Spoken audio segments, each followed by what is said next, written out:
Hello and welcome to Frozen Synapse 2 Dev Diary number 17.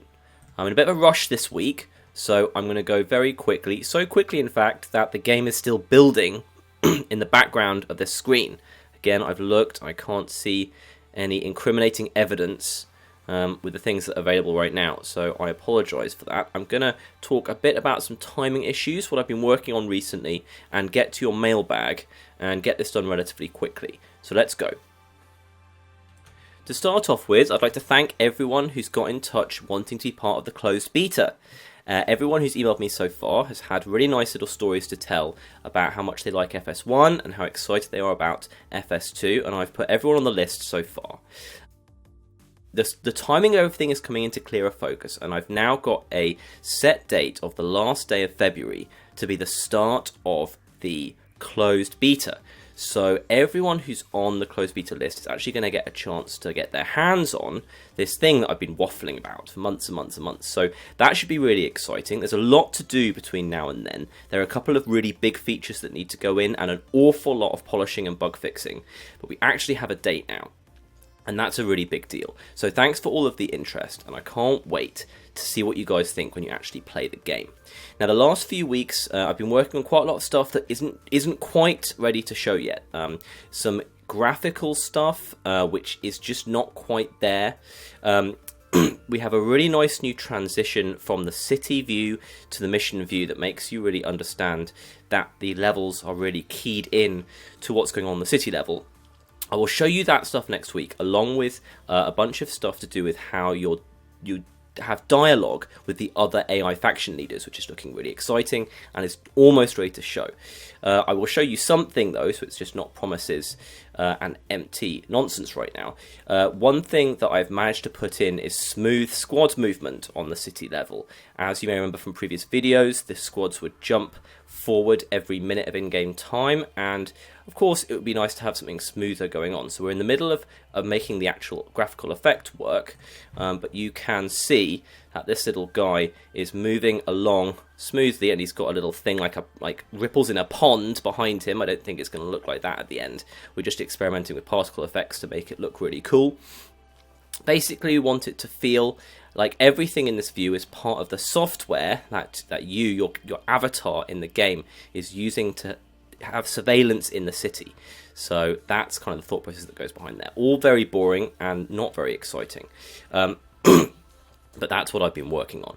I've also been working on setting up the deployment of your troops anywhere where they actually are, and that is really exciting, and I'll be ready to show you that next week as well. Anyway, enough of what I'm going to show you next week. Let's answer some questions in the mailbag.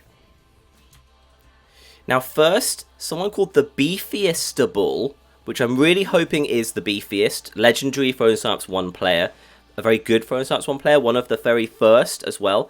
He is disappointed that there are currently planned to only have 2 factions in a mission at any one time. I'll reiterate what I said last week about this, which is that's a feature I would love to be able to put in, but is a massive faff to implement, and I just don't have time right now. And also has loads of other implications. It's something that I would definitely like to put in the future, but it's not going to be in for the first beta, certainly, and I don't think it's essential right now, honestly. I want to talk about something that the Beefiestable says, and is sort of reflected somewhere elsewhere. One of the things that is a little different between Frozen Synapse 2 and other grand strategy games is time. As you can see, where I'm waving my cursor right now, 1309 on January the 1st, 00507, and if we just go forward 1 or 2 minutes just to show the point. Basically, time is a very real thing in this game, and most grand strategy games kind of fudge time. They have one turn being a year or one turn being a month, and all that stuff. In this game, it tries to be more specific about time. You're moving time along, and things are happening, and people are going places, and missions are going on, although missions tend to take place extremely quickly in city time terms for various different reasons. And this has all sorts of different implications on how the city works and what kind of stuff happens, and it's all sort of the fundamental parts of the game. So I'm not going to spend a lot of time justifying the various things that means. It leads to a different kind of game and leads to lots of really exciting stuff.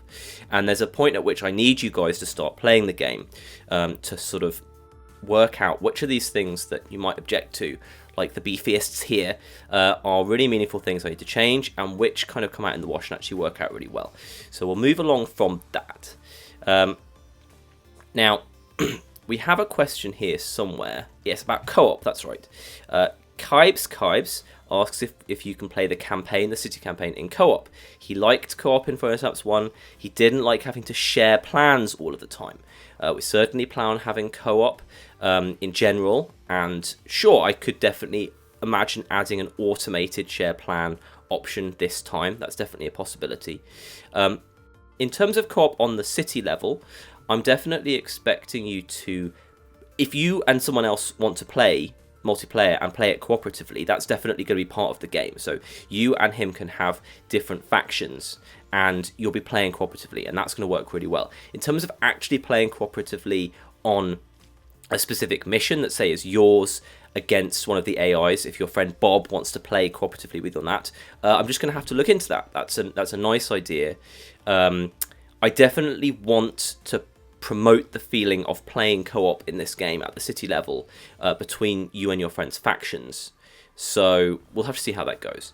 Now, Wouter Vermeyen, whose name I'm sure I have mispronounced before this week as well, asks if there's going to be a multiplayer ranking system similar to FS1, and will the game try to prevent new players being matched to very experienced players? So I'm pretty sure Wouter is talking about normal multiplayer, not the city stuff here.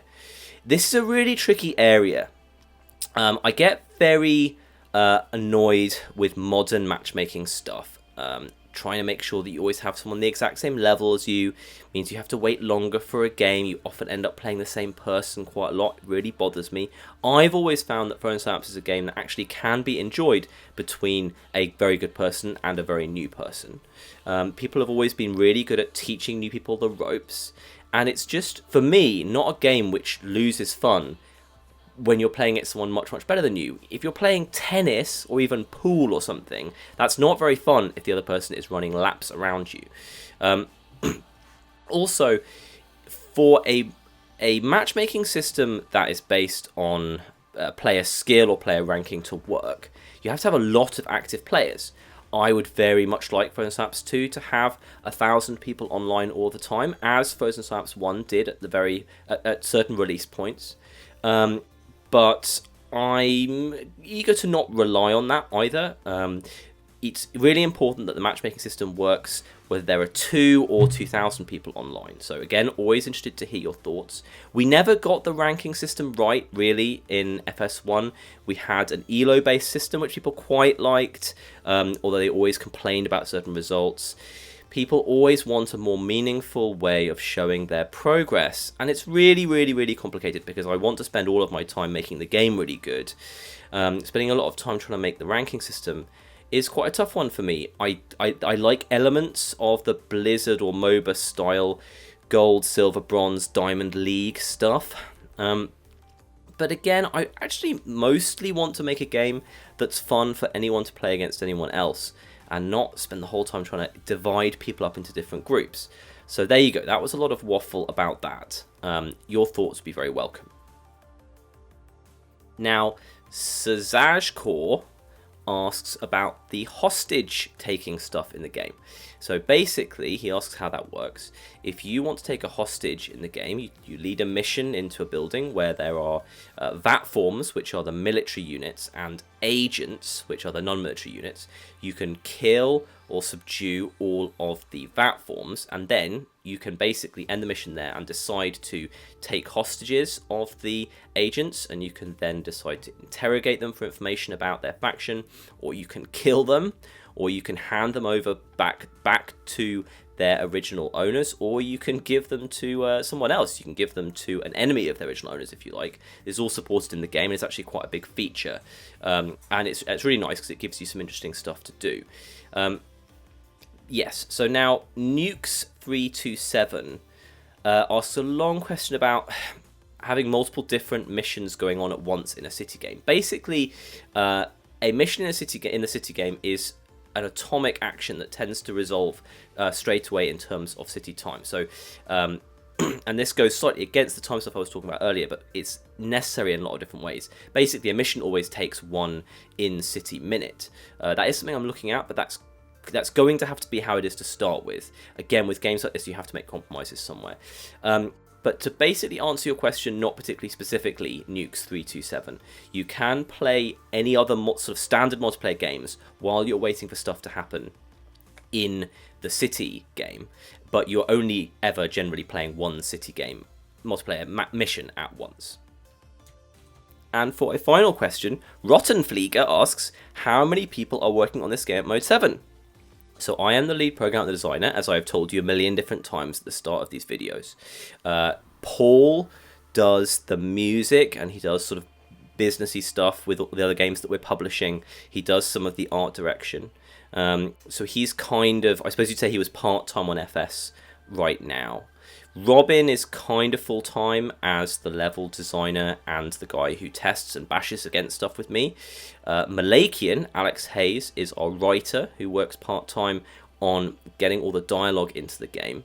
And we have Rich, who is the artist, who works part-time on doing art for the game. So we basically kind of at the moment have 2 full-time people, and mustn't forget James Urquhart, who's our secondary programmer, who spends most of his time working on this game, and James Hannett, who does lots of odds and ends. So actually we basically have 3 people working full-time and a bunch of people working part-time, and we just use them more or less as things go. So yes, I hope that answers your question. I spend my entire time bashing away at this game, and we get other people to put in assets when we need to. So basically between 3 and 7 at any one given time. As you guys may know, we are also funding and publishing a couple of other games right now. Tokyo 42, which has been announced and is very exciting, and is coming out on Steam and Xbox One and PlayStation 4 in April. And another game that we haven't announced yet, we're announcing next month. So we're doing other things as well. That was a bit of a meandering thought pattern, but you can ask me further questions about that as well. So thank you very much for listening. I absolutely promise that next week is going to be a bumper episode with lots of exciting stuff to see. Thank you and goodbye.